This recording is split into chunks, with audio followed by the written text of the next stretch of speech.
So the UN just gave a grave warning, and mainstream news is now just putting out the best and worst places to survive a nuclear attack in the United States, all right?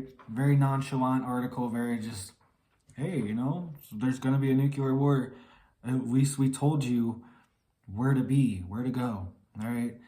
And it's not looking good, honestly. It mentioned a few places that would be hit, but there's also another aspect to it that's going to affect pretty much every other state too. So we'll get to that after, but we'll hit the main points, the main spots that they're talking about in this article and what the UN Secretary General is saying, all right? So this is just a nonchalant article out of Yahoo News and Business Insider, apparently, and this is the headline. It says, the UN has said that nuclear war is, quote, back within the realm of possibility. Here are the best places in the U.S. most likely to be, or sorry, not the best places. Here are the places in the U.S. most likely to be hit in a nuclear attack. Sorry, not best places, places most likely to be hit in a nuclear attack. This is out of Business Insider, all right?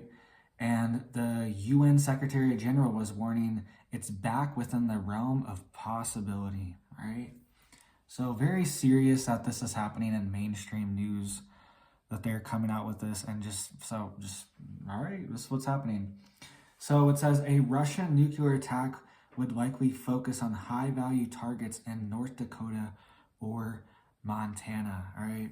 And why are these high value targets? Well, this is where the United States stores its active nuclear missile silos, all right? There are also deactivated missile silos, and they're all over the United States. Here's a list of the ones that could be potential targets, all right, if something happens. So, Naval Base Kitsap in Washington, Malmstrom Air Force Base in Montana, Nellis Air Force Base in Nevada, Warren Air Force Base on the border of Colorado and Wyoming, Minot Air Force Base in North Dakota, Pantex Plant, Texas. These are all places that have nuclear weapons stored at them in the United States. Whiteman Air Force Base in Missouri, Barksdale Air Force Base in Louisiana, and Naval Submarine Base in Georgia. All right, so lots of different targets spread out all throughout the United States that have nuclear weapons in them and could be hit, all right? So there's more than just storing nuclear weapons and having weapons silos. There's also nuclear reactors that could melt down if there is a nuclear event. If we get hit, this could knock out the power grid in certain parts of the country, potentially the whole country. Potentially EMP could be set off over the United States and wipe out the power grid. And this could cause a nuclear reactor meltdown, all right? So just to let you know, most states have nuclear reactors in them, all right? It's a lot of different states have this. So I'll just load off some of the big ones, and I'll put up a little map here for you guys too, all right? So Florida has two unit nuclear reactors, all right? Texas has two unit nuclear reactors. Georgia has two units. South Carolina has 1 3-unit, 1 2-unit, and 2 1-units, all right? A lot in South Carolina. North Carolina has 1 2-unit and 1 1-unit. Tennessee has 2 2-units. Alabama has 1 3-unit and 1 2-unit nuclear reactor. All right, I know I'm mushing my numbers here. Illinois has 5 2-unit nuclear reactors, 5 of them. Missouri has 1 1-unit. Arkansas has 1 2-unit.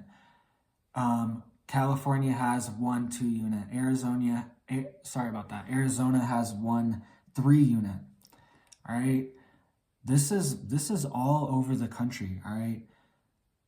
New York has 2 2-units and 2 1-units. Pennsylvania has 4 2-unit nuclear reactors and 1 1-unit. All right. They are all over the place. They are loaded up. We could see a nuclear reactor meltdown in every region of the country potentially, all right? The only place where there's not nuclear reactors in Colorado, Wyoming, Montana, North Dakota, South Dakota, there's nuclear missile silos. So you can't win. You really can't win. If there's a massive nuclear war, it's just, there's nowhere that's going to be safe, right? There's nowhere it's just like, all right, we're going to hide out in the bunker.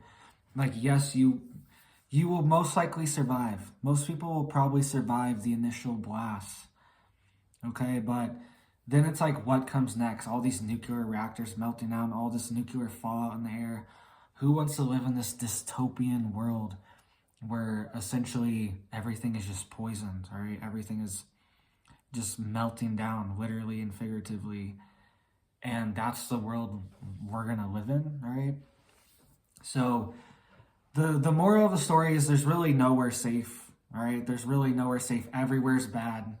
It seems like from my analysis, the worst places are definitely like everywhere, all right? All right, I'm 2, 3, 4 hours from a nuclear missile silo. You know what I mean? It's just like, what are you gonna do? What are you gonna do? What are you gonna do? All right.